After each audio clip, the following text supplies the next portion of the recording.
na tayo aangat. Ibig po ba? Aangat tayo. Walang imposible sa Panginoon, hindi ipapangako ng Diyos ang isang bagay na hindi matutupad sa atin. Ang mahalaga, alam natin how does God operates in our life. Because God will never operate in somebody else's life kung hindi mo alam kung paano siya mag-operate. Hindi po pwede magpapogi tayo sa Panginoon. God will never operate kapag tayo nagpapapogi sa Kanya.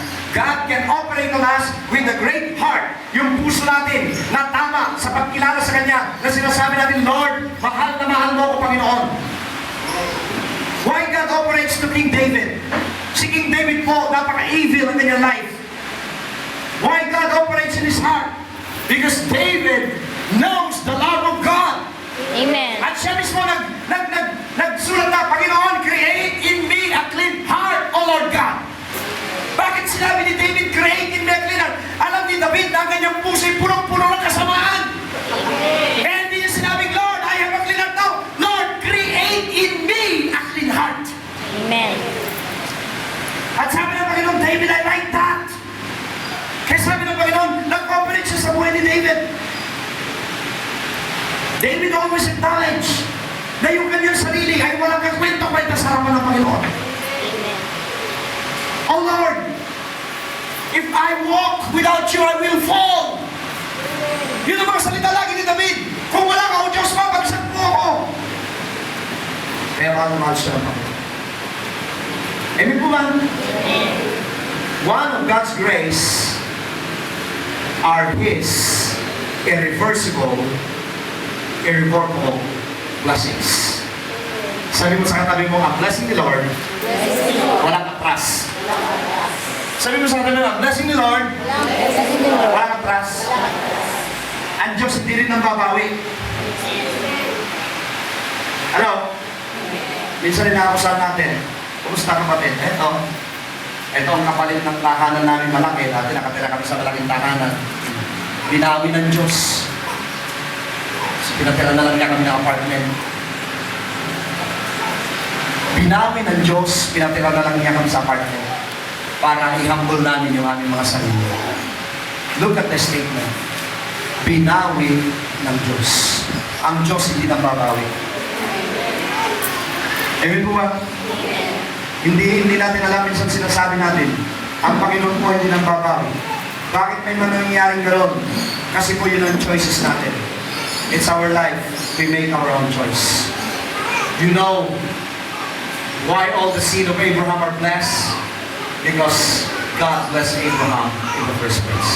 I am a seed of Abraham. Sabi mo nga, I am a seed of Abraham. Sabi mo nga, I am a seed of Abraham. Bakit tayo naging seed of Abraham? Dahil kay Kristo. Amen po ba? Amen. Ang mga blessing po ng Panginoon, impossible to reverse. Amen. The Spirit of the Lord is now upon me. He anointed me to preach the gospel to the poor. Amen? He anointed me to preach the gospel to the poor. May gagawin ka kapatid. You need to preach the word of God. You need to preach the gospel to yourselves. Amen. At sasabihin mo, the Spirit of the Lord is now upon me. The Spirit of the Lord is now upon me. Alam niyo, ang church na to, ang plano talaga dito sa church na to, lahat ng papasok dyan, mananagat. Amen. Tatanong ko sa Panginoon, Lord, ano yung napanaginipan ko? Panginoon. Naghukay doon sa may pwesto ng air conditioner. Pinahukay ko rin yung lugar na yan. Maangal daw si Aldrin. Okay, papahukay ni Uncle ito. Sabi ko, kaya mo, hirap na hirap daw si Aldrin mahukay. Hirap na hirap. Mamaya, nagsisigaw siya. Sabi, ginto. Napakarami daw ginto. Dito sa loob ng church. Amen. Sabi ko, Lord, ano yun? At ano mo ang revelation ng Panginoon? Ang revelation ng Panginoon ay ganito. pag yung mga tao na pumapasok dito, nakuha ninyo how really God operates, meron na kayong ginto sa buhay ninyo. Kasi habulin kayo ng pagpapaka. Amen po ba? Amen. Is God good? Is God good?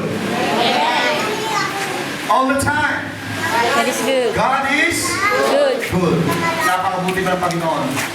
Kaya kinakanta natin kay buti-buti po Panginoon sa lahat ng oras. Sabi nga natin sa lahat ng oras. Talaga? Sa lahat ng oras. Amen. Talaga ba? Amen. Pero minsan sa lahat ng oras hindi tayo nakangiti.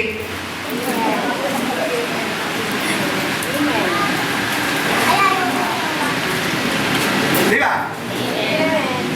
Kay buti-buti mo, Panginoon, sa lahat ng oras. Pero may mga oras na nakasimangot tayo. Pag nakikita natin yung laki ng mga problema, sa laki ng mga dumarating sa atin, nakasimangot tayo at sasabihin natin, God is good. Amen. Paano mo masasabing mabuti sa iyo ang Diyos? Kailangan sabihin mo with passion. God is good. Dapat, God, you're good. Amen po ba? Hello? Paano ba kayo mag-deliver ng message ninyo sa isang tao? Pag mahal mo ba isang tao?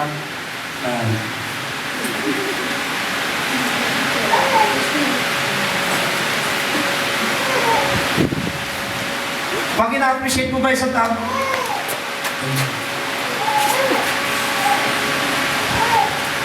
Paano ba tayo mag-appreciate sa Panginoon? Amen? Dapat, all out from our heart, ganun ang pasasalamat natin sa Panginoon. Doon po sa Genesis chapter 22 verse 17.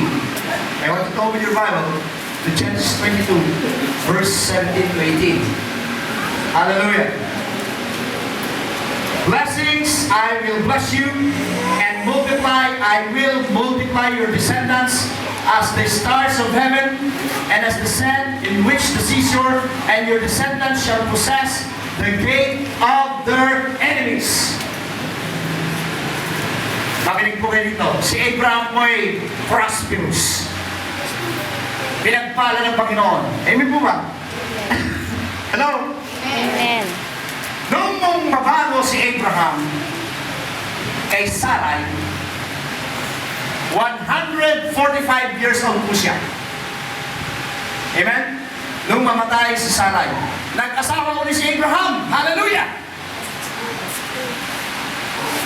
Amen? 145. Nagkanak pa siya ng 6. Oh, I like the blessing of Abraham. Hallelujah. Amen po ba? Amen. Eh, iba naman kasi iniisip nyo eh. Kasi sabi ng Panginoon, your blessing, I want to acquire the blessing of Abraham because I am the seed of Abraham. Amen. Yung iba tinatawanan, kaya hindi nangyayari sa buhay ninyo. Kung ano yung buhay ni Abraham, and we are the seed of Abraham, I receive those blessings of Abraham because I am the seed of Abraham. Amen. 145, kung pwede ba?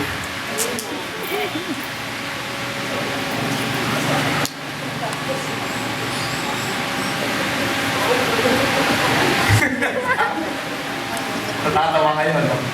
Basahin niyo yung Bible. Nung nabalo siya, nagkasawa pa siya. At yung napakasawa niya, batang-bata, 27.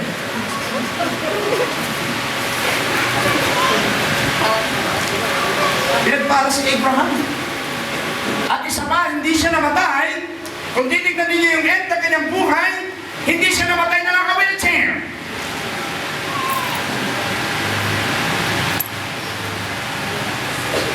Wala siyang arthritis. Wala siyang diabetes.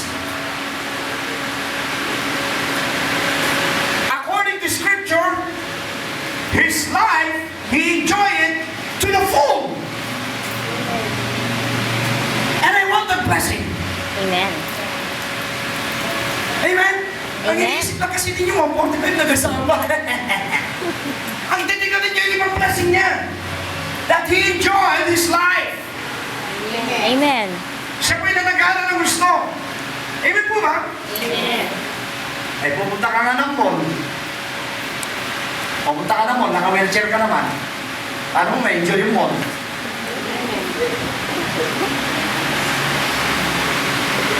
Pupunta ka sa Dairy Queen. Ay, bawal lahat yan, matatamis eh. Samantala mo, grabe ang kain ko nung mga popsicles nila doon. At saka yung mula ate nila, di ba? Hey, brothers and sisters, ang prosperity kasi, minsan may pambili ka, hindi mo naman pwedeng kainin. Amen. Hindi prosperity yun. Ang prosperity po ay yung binigyan ka ng Panginoon ng pambili mo, enjoyin mo. Amen. Hello? Never accept and never believe na kayo'y lahi ng mga mahihina. I am a seed of Abraham. I want to live like Abraham. And I want the life of Abraham. That the fullness of my life, I receive it in Jesus' name. Amen po ba? Amen. Hindi kayo nag-amen. Amen? Dapat po maintindihan po natin ito. Ang Panginoon po natin, ang kanyang grace. The grace of God operates in our life through our Lord and Savior Jesus Christ. Not only that the grace of God is upon us, but also we are an heir according to the promise of God to Abraham. Amen. Ito ba gusto mong i-layout? Na dapat, para maintindihan mo ano ba yung pinakako ng Diyos kay Abraham, alamin mo, at paano ba nabuhay si Abraham, alamin mo, kung ikaw ay ikay buto ni Abraham, so lahat ng nangyari kay Abraham, magaganap din sa iyo, and I receive that in Jesus' name. Amen. Amen po ba? Amen. In the first place, we are blessed.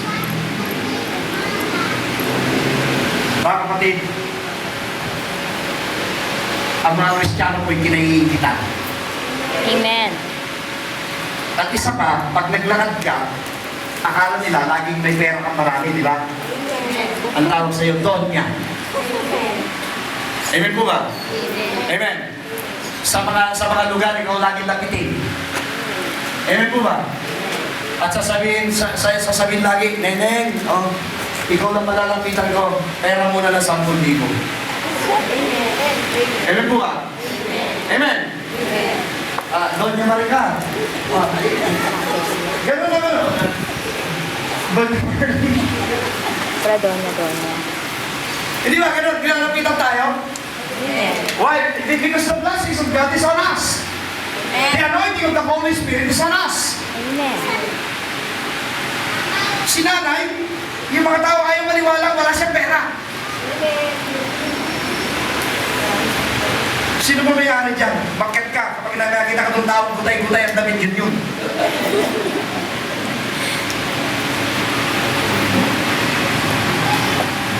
Eh ba? Because we have the anointing of the Holy Spirit. At kahit saan tayo magpunta, we always excel.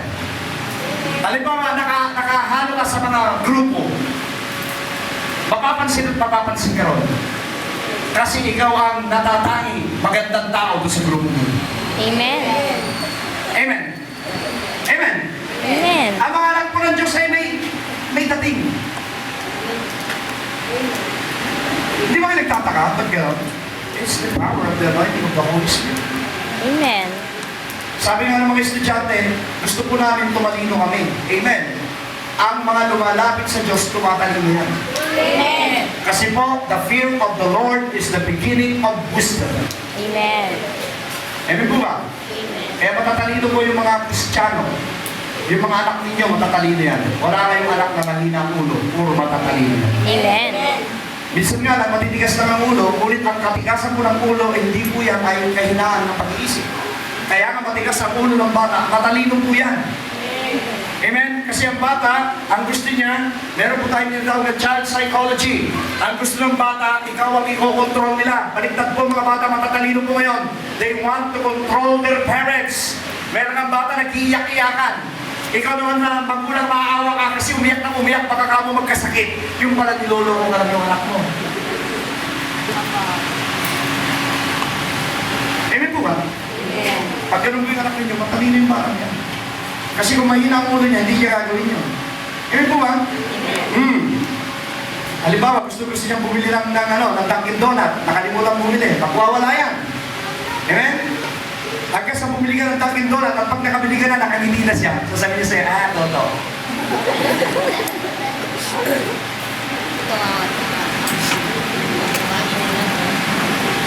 God is good. Sabi mo, God is good. God is good. God is good. The goodness of God. Didiscuss ko po ang isang goodness ng Panginoon. Pag po tayo ay napunta sa isang lugar na parang imposible sa atin na tayo po ay mahamon. Nandun po yung kaputihan ng Panginoon kahit sa inyo tayo nalingin. I will share to you the Israelites. When God started to talk to Abraham at sabi niya, get out of your country.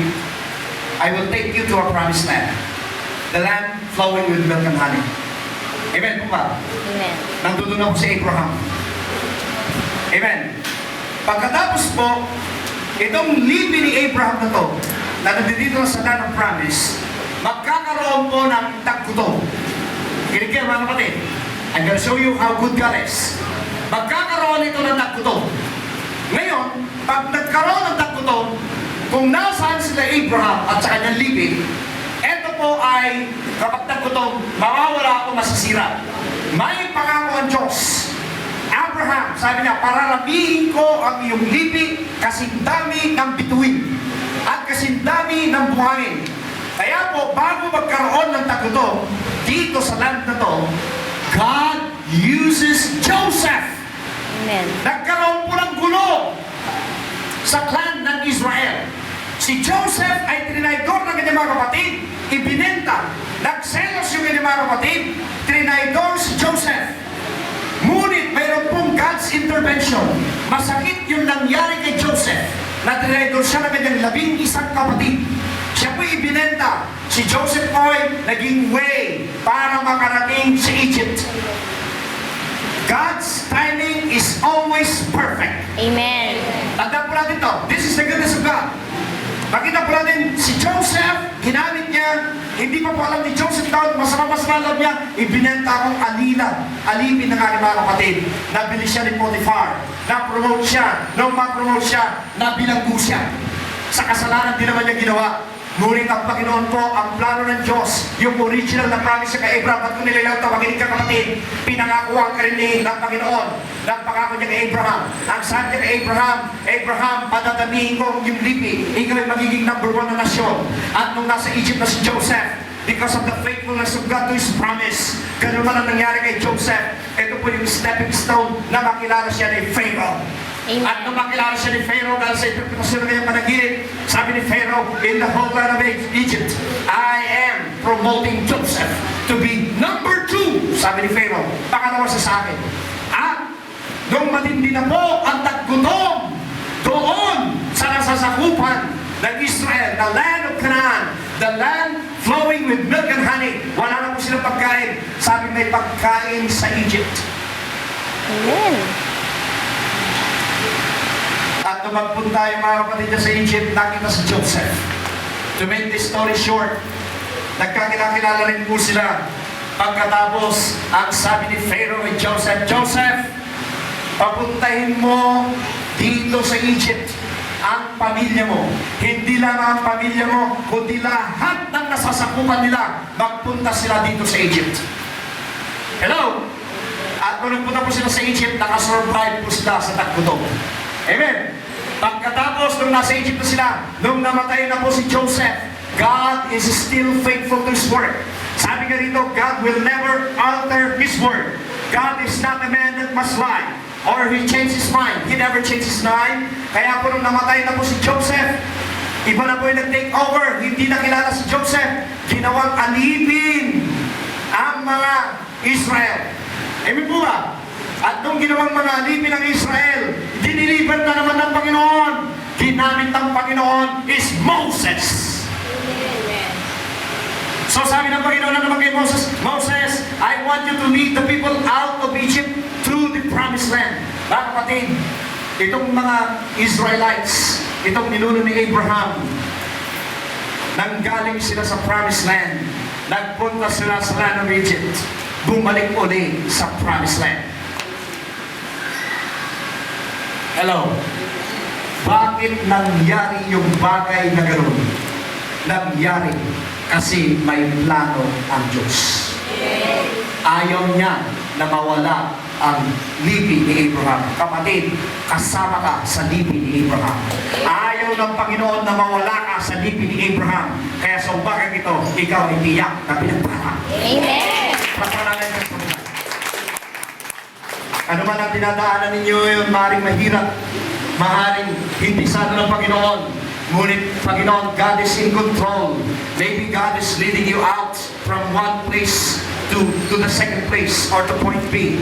But I'm gonna tell you something in reality. And in reality, nagsimula kang pinagpala. Nagsimula sila sa Kanaan, pinagpala na sila. Lumabas man sila sa Kanaan, bumalik pa rin sila sapagkat doon sila pinagpala ng Panginoon.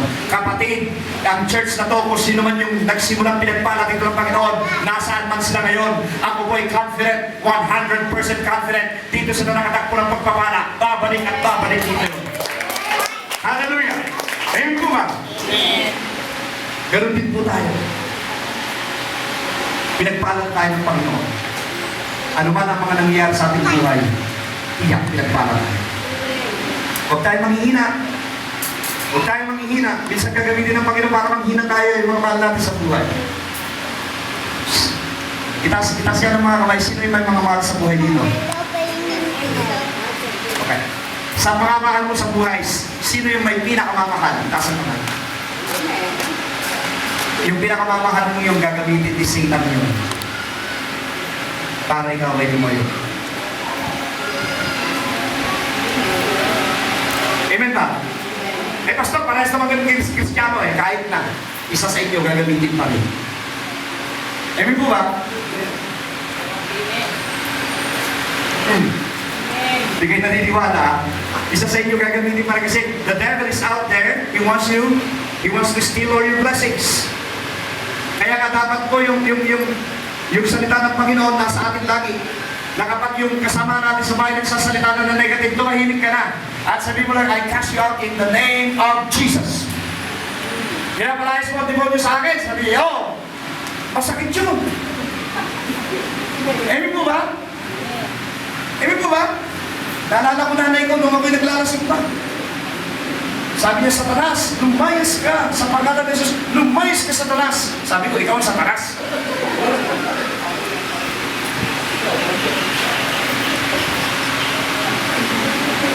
Nung kong KL ko sila nun, Jesus is Lord Church. Hindi pa po ako born again nun. Atin ako sa church nila, lagi ako nakainom. Naka-rival, yung may madilim. Parang si Mike Hatopon. Kasi yung mata pulpul. Amen. At nung i-cast out sa akin, kasi yung mga tao ko, ayaw nilang tanggapin minsan na sila yung inaalihan naman sa mga espiritu. Kasi akala ng iba, pag inaalihan ka naman sa mga espiritu, yung bumubulay labi mo, hindi naman po exactly ganun.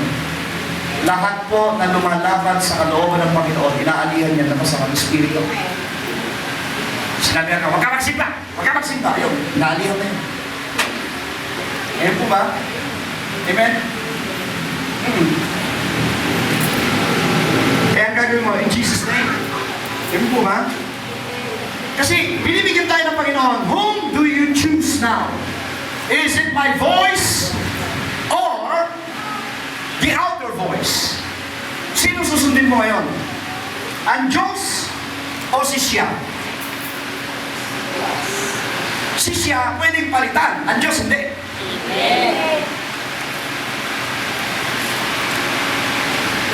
Amen po ba?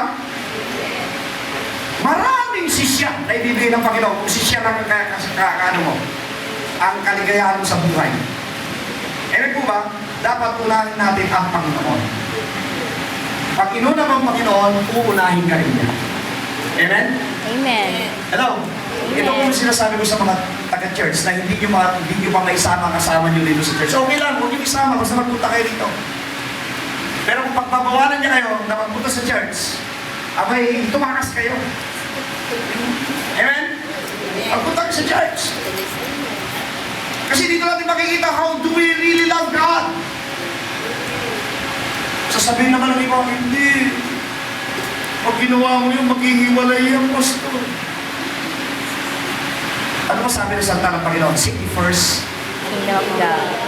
Sige yan, sabihin natin, seek ye first. And? Siya mag-aayos ng buhay mo. Amen. Hindi mo kaya, ang gawin mo, seek ye first the kingdom of God. God first. Amen po ba? Amen. Punin mo ang Diyos sa buhay. Amen? Palakpakan natin ang Diyos sa buhay. Sabi mo, God is good. Meron ba akong declaration na I will declare this morning. The goodness of God to Israel will happen here in this church to each and every one of us. Amen. Kaya nga po, ang i-declare ninyo lagi, yung kabutihan ng Panginoon. Dapat po ang maging expression natin, ang expression po ng mga born again, laging, God is good. Pag sabihin sa'yo, how are you? God is good. How is your business? God is good. Pag nakatanggap ka ng bills, yung mga mini-mail nila, Nawasa bills, Meralco bill, Make-up bill, Avon bill, bills niya yung mga pinagkakitamin niyo. Amen po ba? Kahit anong bill na matanggap ninyo, pag binuksan mo yan, hindi ba nagugulat kayo? Kasi yung ang laki ng babayaran mo? Pag binuksan mo yan, takit mo malaki, you declare, God is good! Amen. Why? Because God is the provider. Siya magbabayad ko. Amen po ba? Kaya pag binuksan ninyo, pag kayo matawag sa laki, yung mga bill na yan, bill, kasama dyan. God is good! Amen? Amen. I-declare po ninyo, mag-iibang takbo ng buhay ninyo. Tapos sasabihin ng mga kasama, relax ka lang. God is good! God is good! Alam po ninyo ang pagpapala ng Panginoon, hihingi po siya ng tao na magpapala sa inyo. Amen. God will use a man to bless a man. Amen. Hindi po siya gagawa ng magic. Hihingi po siya ng tao. Marami pong lalapit sa inyo mga tao. If you keep on declaring, God is good. Amen. Amen? Amen. Ito nga pong eskwelahan. Sasampal ko itong eskwelahan na to. For 3 years po, maliit pong estudyante namin, kakaunti. Ibig po ba? At tapos nabanda ko lang. Medyo, sabi ng kapartner ko, paano yan? Dadami yung estudyante natin. Sabi ko, alam mo, we proclaim God is good. And God will provide. We proclaim God is good. Every day po, ever since nagsimula, every day po may nag-i-enroll, every day may nag-i-enroll, kahit araw ng linggo, may nag-i-enroll. Amen. God is good. Amen po ba? Amen. Pupulangin na nga yung building na yan ngayong school year na to. Sabi ko, purihin ng Diyos na buhay. God is really good. Amen. Basta wag po tayo nagpapanig, sabi natin, God, you're good. Amen. Because the promises of God to Abraham is happening already. Amen? Amen. Nakita po ninyo itong call na to? Nakita niyo itong call na to? Sabi ko kanina kay Ate Neneng, ayaw ko na ito. Lord, thank you. But we want an LCD TV. Amen. Size 54. Amen. And God is good. Amen. Amen po ba? Amen. Amen. God is good. He provides everything. Amen. Amen po ba? Amen. Oh, God is good. Puri mo Diyos na buhay. Now, this morning I'm telling you, brothers and sisters, the goodness of God. In the first place, we are blessed. Sabi mo nga, I am blessed. I am blessed. Number one, we are blessed in the first place. Number two, He blessed us with every spiritual blessings. Number three, He chose us to be a blessing. And number four, we are predestined Amen. to be blessed. Amen po ba? Amen. Amen? Amen. Sabi mo sa kapatid mo, sa katabi mo, I am I am predestined. predestined. Kaya huwag ka na magtaka kung nalagana ako. Predestined. Amen. Amen po ba? Let's all stand up. At sabihin natin,